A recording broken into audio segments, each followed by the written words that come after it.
Hello, welcome back, and today we're reviewing Yu-Gi-Oh! Duelist of the Roses. One of the greatest games of all time. Before we start into the review, we're just gonna chat a little bit about the game. So Yu-Gi-Oh! Duelist of the Roses. I remember getting this at GameStop or whatever, and it came with some cards in it and everything. And Yu-Gi-Oh! Duelist of the Roses. I'm like, what's that? I'm about to play Yu-Gi-Oh! I popped that game in. I'm not playing Yu-Gi-Oh! Like I remember. This some type of weird Yu-Gi-Oh! This almost like Dungeon Dice Monsters. We on a grid and everything in a labyrinth, and we moving our cards through. So I didn't know what to expect from this. I'm trying to fuse cards and play them, and I want to sacrifice. I can't even really do any of that.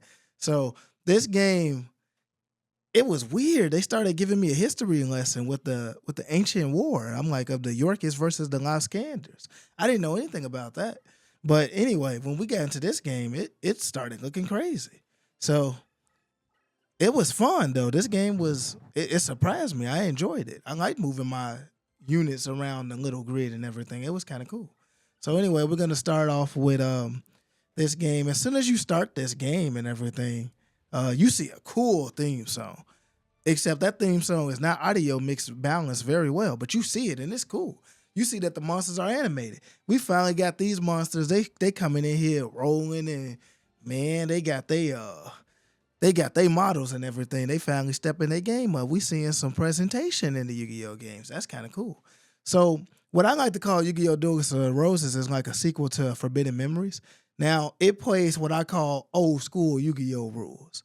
Meaning in old school Yu-Gi-Oh! Rules, they could fuse cards into certain things, and they had like the old types like wood and stuff would be in there in the old school Yu-Gi-Oh! Rules. So it plays not really like that. Like this is a little bit different. This is a new take on Yu-Gi-Oh! Where they have a board and everybody got a deck leader, and you want to either deal their life points by deducting it from your monster's attack to defeat their deck leader. So basically, you come in here and you got a deck leader, and your deck leader can get abilities. Like to the best of my knowledge from playing this games, as long as you have that card as your deck leader on the field, especially if you have it on multiple times on the field, each turn they survive, they accrue some points and everything. And then these cards, as they accrue points, they can rank up. And then when they get to certain ranks, some of these monsters, as a deck leader, they get rank abilities. Like some people will be like, I'm going to give all monsters of this type of field power bonus, or I'm going to do this one healing ability or something. So it's kind of cool. Now, the way the game goes, I don't think you can take advantage of this unless you're intentionally trying to do it. Like, if y'all like me, when y'all playing this game, y'all deck leader ain't never going to get better. Your deck leader just going to be the same rank as forever because it's hard to get these extra cards. So let's take a step back, though. We'll get into the game mechanics. No, we in the game mechanics. Let's go into the game mechanics now. So your monsters basically, you start off with a hand of 5. Like any normal Yu-Gi-Oh game. And here, you start off with a counter. You get like a certain amount of stars. You know how you would summon your monsters? They'll start you off with 3 or 4 stars. And that's your limit right now. So if you got a 7-star monster, you can't summon it. But what you can do is each turn, they'll give you 3 more stars. So then if you want to do nothing, you could either play a magic card, which costs no stars. The magic cards are free. Or you can play your monster, which might cost some stars, and then you can see. But how I like to do it is if I want to summon a big dog, like if I got Dark Magician in my hand, what I'll do is in my turn, I'll put like a trap card or something, and then I'll wait till the next turn, they give me 3, and then I can summon my big heavy hitter, Dark Magician, because now I have 7. Then after that, you start back off at 0, and then give you 3 each turn. And that's pretty much how you move around in this game. You pretty much go ahead and get your currency and you can play your monster. Now, when you play your monster on the grid, they got like a little grid around them, and they're a little around with that grid. And then you can place your monster to the right of you, to the left of you, to the front of you, to the back of you, to the diagonal or whatever. And you put your monster right there. And then your monster will appear face down.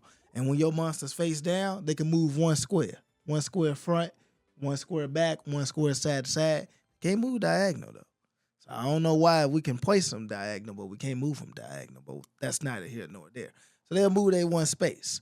So the only time that differs if you face your monster up and they get a field power bonus, Now they can move 2 spaces. They get an extra space to move in the horizontal or the vertical. They get to move up and down or left to right. 2 spaces. So that's kind of cool. So sometimes you got some strategy where you can flip your monster over. And if they don't got a field power bonus, even if they faced up, they just going to move 1 space. Now, they got their own special abilities too. That's the cool thing about this game. Some of these monsters got special abilities, kind of like the real game. You had your effect monsters and your non-effect monsters. And some of these monsters, they really good, like the Aqua Dragon. The Aqua Dragon to turn the field to water. Aqua Dragon cold in this game. Like, it don't get no better than Aqua Dragon up in here early game. It's a lot of, what's that other one? What that thing called? Gate? Or I don't even remember his name. He just opened up his chest and he helped you get like some extra points, man. I forgot what his name was. But it's a lot of cool cards with some special abilities and everything. And some people with special abilities don't got no special abilities here. So I don't know what's going on with that. But the mechanics are pretty solid, so you can move your monster up. You basically want to catch your other opponent's monster slipping. Go ahead and attack them. Again, just like regular Yu-Gi-Oh! If your attack is higher than your opponent's monster, they going to deal the damage of their life points. And you can even make a frontal assault on the deck leader. Now, what's cool about this game is you got certain terrains and everything. So mainly you got your normal terrain or certain terrains that can like boost an affinity of certain monsters. But there's 2 other terrains in here that's kind of wild. So you got the Crush Card Virus terrain. Crush Card Virus terrain, you will see that when you fighting people like Bakura. You gonna see a Crush Card and he gonna make you just not like the game. But the Crush Card Virus, if you got monsters that's above 1,500 or so, they just gonna die. As soon as they get on the Crush Card, they just gonna get nuked out. They ain't gonna make it at all. So it's gonna be kind of bogus, but hey, that's what happens. You gotta play weak monsters on the Crush Card. Cause you try to put a strong monster on that Crush Card, even if that monster face down, they be getting cooked. They be getting obliterated like Exodia. So that's that type. And you got the Labyrinth type. Now the Labyrinth type, it's like a barrier. You can't even move on the Labyrinth type, except unless you got special monsters that can move on the Labyrinth. You know, like things you saw with the Paradox Brothers, like the Labyrinth Tank, the Dungeon Worm, the Wall Shadow. If you got one of those guys that say it on their card, I think they say it on their card. I hope they say it on their card. 'Cause I remember the Labyrinth Tank, he just be going through. But if you got one of them, you can move through the Labyrinth. The Labyrinths in this game, you can use it to like wall off your opponent. Like I had to fight, what was it, Yugi's grandpa one time, and Yugi's grandpa was slick with it too. He had put like his stuff in the middle so he could summon the Exodia pieces on you, and you had to go all the way around him just to catch to him. And then when you get in there, he got the Dark Zone up in there, powering up his spell. Hey, Grandpa Moto wasn't nothing nice. He over here trying to get you. But yeah, the Labyrinth Zone is like a barrier. You can use that to your strategy to like flank and fort off your enemies, blockade them and whatever and whatnot. It's pretty cool. But I think that's about all for the mechanics. So basically you have, fusion. Fusion's the mechanic. So wait.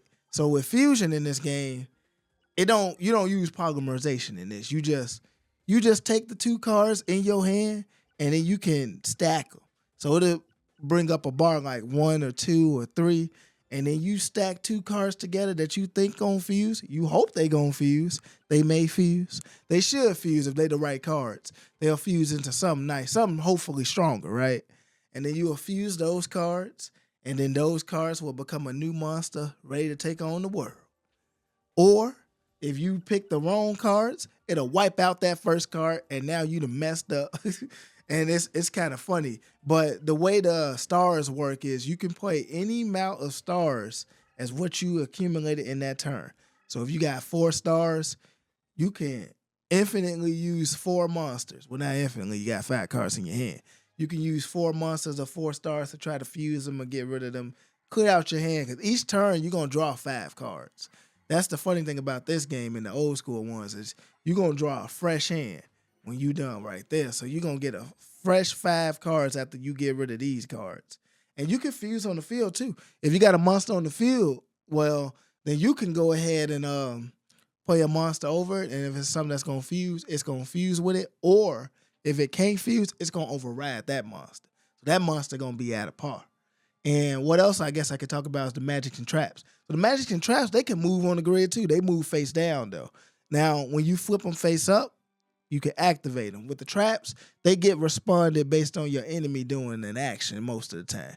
But with the magic cards, you can flip them up. You can do things like change the terrain. This game kind of stingy on giving you magic cards. They don't actually be wanting to give you no magic card, no good ones, no worthwhile magic cards. The game very stingy with magics and traps. They just don't want to do it for some reason. And then you got the reincarnation thing. Woo, reincarnation. So reincarnation is when you like take some cards. Like I think you get it every time you win a battle or so, or maybe 3 battles. I don't remember. If sometimes you be getting this reincarnation ability and sometimes you won't. So when you go into deck edit mode is cool. You get to make like about 3 decks and everything and put a deck leader on them and everything. But when you get to a card that you want to reincarnate, you hit the analog button. That's a button. You hit that button and then you can select reincarnate and it can take that card, take it away from you. And it can reincarnate them into 3 cards, hopefully of equal value, but your mileage may vary. Sometimes those cards ain't equal value. They allegedly are, but they might not be. Sometimes you can get some cool stuff out of the reincarnation feature. So you got that reincarnation feature. It's kind of useful. But for the most part, you play against these opponents and then you beat them. And then when you beat them, they get a roulette. So the roulette will go ahead and let you get a card that you defeated in that battle. So if you just attacked a deck leader and you didn't beat a single monster, well, and they didn't lose a single monster, because sometimes they'll sacrifice their own monsters, then what you will get is a bunch of fake traps, and it's terrible. The fake traps, they put a fake trap in the pool when they don't know what to put in the pool. But most of the time, if you defeat their monster, they put them on a roulette. You can get 1 of them, you can get 2 of them, you can get 3 of them. And I think if you match the slots, if you get all 3 of them, you get a bonus something. A bonus something. I don't know if that bonus is good or bad. That bonus is something. And the game decides what that bonus going to be.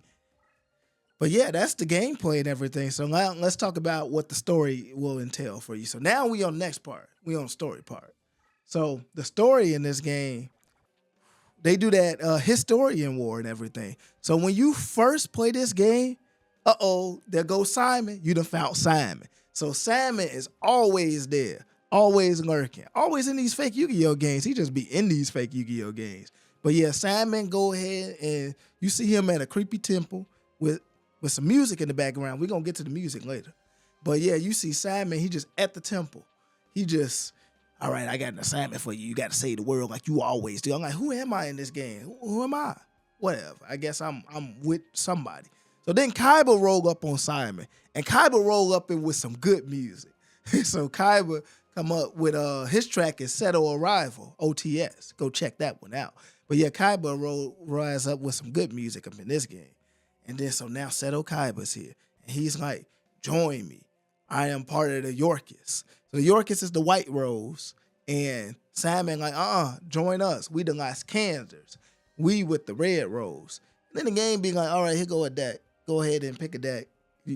They'll pick them at random. Sometimes they a good deck. Sometimes they a bad deck. So you just on the mercy of what the game gonna just roll for you. Hopefully it's good. Hopefully it's bad. I mean, hopefully it's something. You're going to get something. You're going to get some cards, and you're going to make that how you're going to be.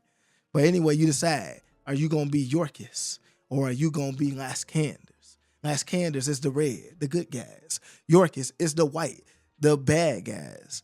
And you have to pick which rose you're going to go with.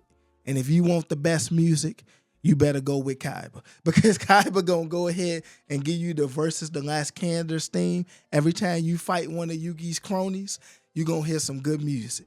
And it's going to be fantastic for you.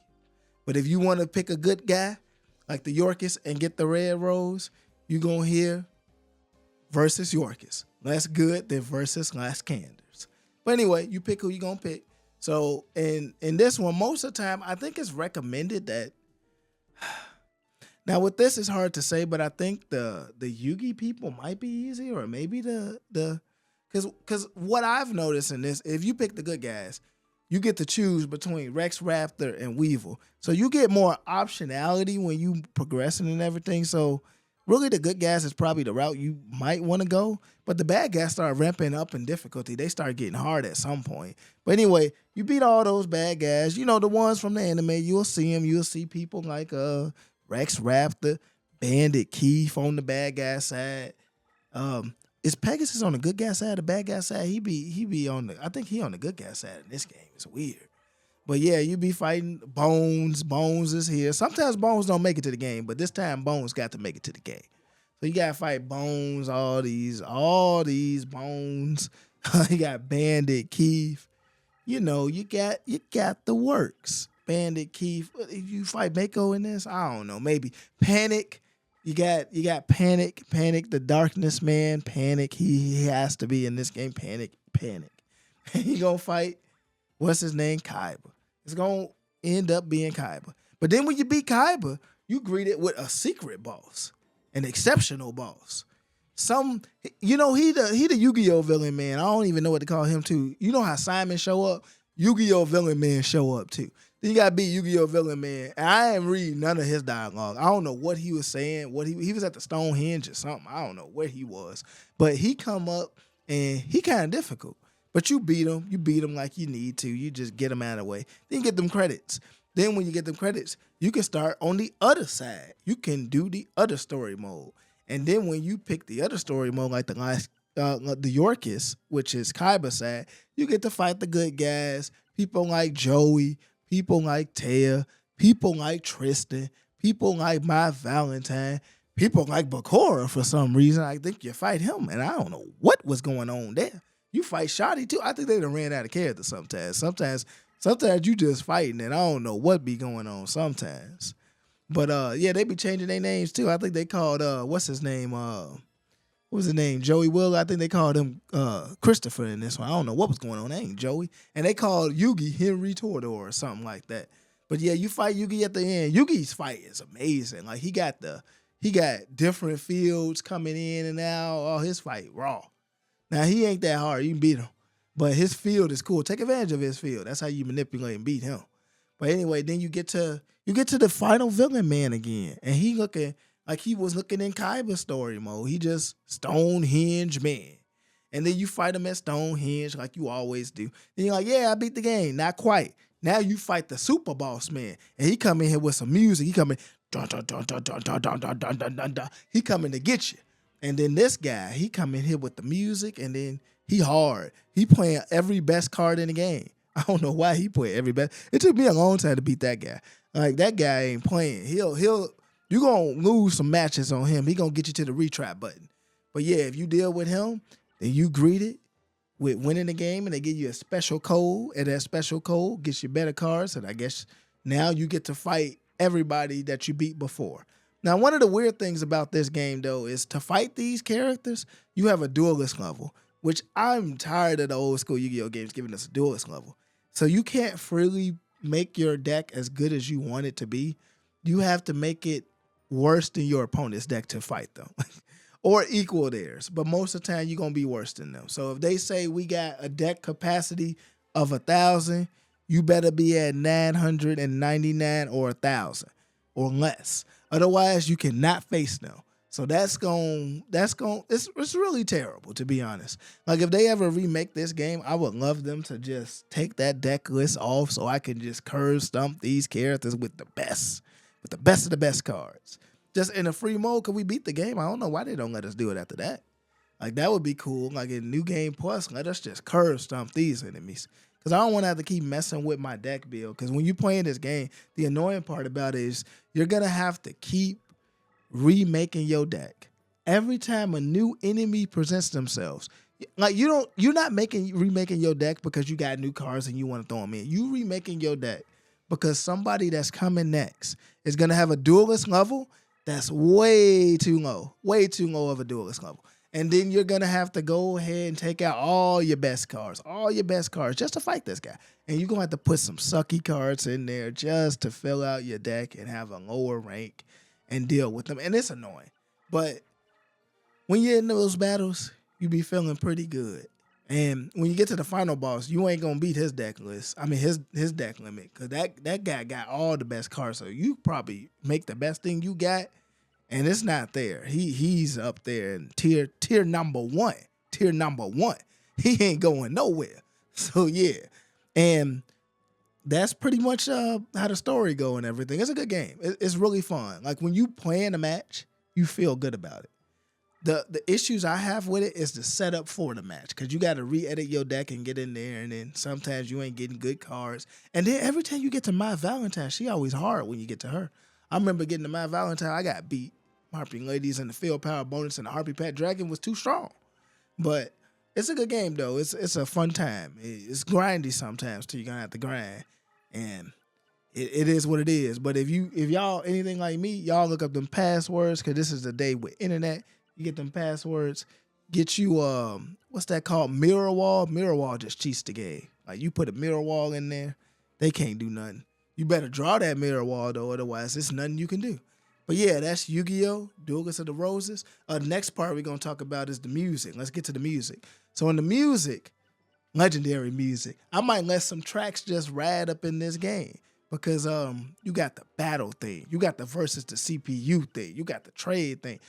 Whoever was the composer for Yu-Gi-Oh! Duelist of the Roses, we need y'all back. We need y'all back in gaming now because y'all was snapping. This was a Yu-Gi-Oh! Game, but for some reason, y'all started making music like no other. And I don't know what's going on here, but let's make those songs again. And then y'all get the ending theme. All of the music was good.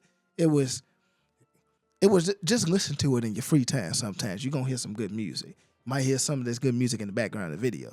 But yeah, Duelist of the Roses, great music. The best. Some of the best music of all time. And music, we got gameplay, presentation. Again, they have the monster models. The monsters will display. You can go to the deck edit. You can look at the monsters from that view and everything too. And it's a nice game.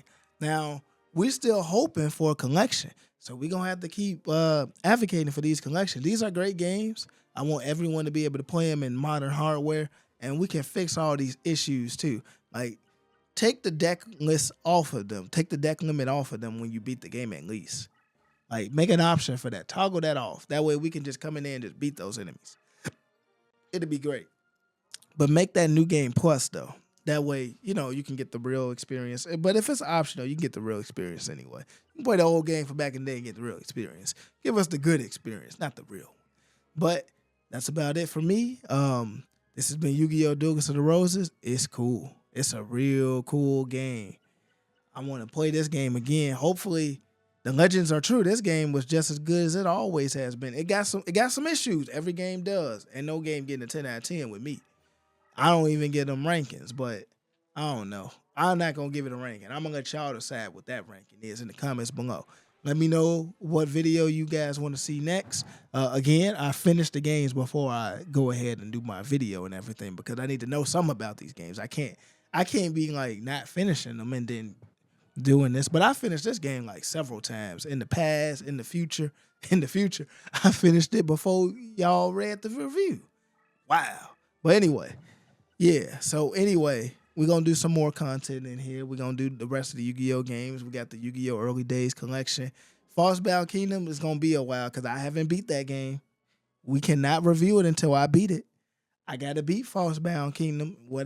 It took a long time for me to beat that game. That game taking a minute. So Falsebound Kingdom, Forbidden Memories, got to beat that one too. I'm close. It's faster than Falsebound Memories. I can probably get there, but need to take my time and sit with those games. Things like Rashifa Destruction, I've beat it before. I got to sit down recently and beat it again though, because I done forgot, to be honest. But I beat it before. I wasn't really that good at it. That game, I was just cheating. I was just using the Winged Dragon of Ra, and I just kept discarding him so he could come out on the field in the Phoenix mode. I guess that's not cheating because they give you access to the game, but that's all I was doing in that game. I was waiting until I got Winged Dragon of Ra and just kept taking people out. That's all I did. I didn't know what to do in that game. But yeah. This is Outline Man, and I'm out, and I'll see you in the next time. And I think I covered everything, but if I forgot something, put it down in the comments below. Subscribe if you made it this far. You might as well, because we're going to be talking more about these games. We're going to be doing the Dragon Ball Z games, too. Naruto, all of them. All the anime games. That's good. Not those bad ones like that Jujutsu Kaisen. A good anime, terrible game. I don't know what they were thinking there. But anyway, I've rambled for enough. See you, and take care, everyone. And remember, you can do anything. Bye.